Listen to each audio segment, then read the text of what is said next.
1200 మంది ఫోన్లు ట్యాప్. ప్రణీత్ రావు స్టేట్మెంట్ తో కీలక విషయాలు. ప్రత్యర్థుల డబ్బు సీజ్ చేసి హవాలా డబ్బుగా ప్రచారం.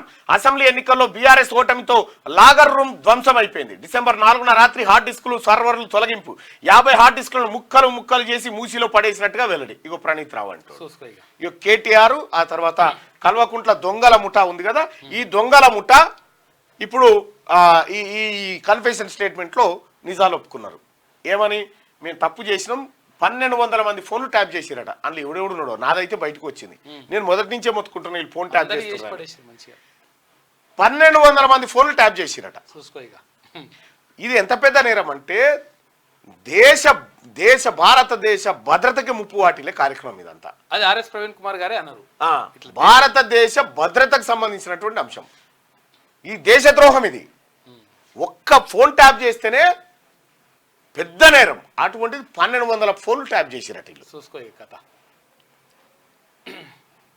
మరి కేడీ మీడియా దీన్ని పక్కదారి పట్టిస్తానికి ఏదైనా కొత్త తెర మీద తేవాలి. మీరు మీ కంటెంట్ ఇస్తలేడు ఎవడు, అవలగాడు కానీ ఇచ్చినా కానీ దాన్ని సక్సెస్ఫుల్ గా తీసుకోవాలి. అలా పని ఎవడు లేడు ఎవడు. అదే అంత పెట్టిండు సగం నాలెడ్జ్ తోటి ముందుకు